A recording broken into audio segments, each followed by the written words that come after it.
ઉપરવાળો થોડું થોડું હલાવે જો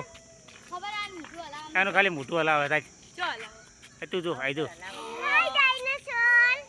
હાય તમે હા આવલી પૂંછડી હલાવે જો ચેડે તાજ આ હાફ જેવી જો આઈ તાજ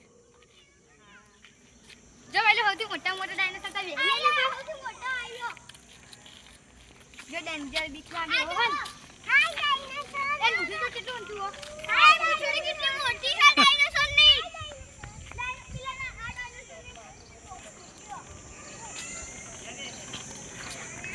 હા જેડી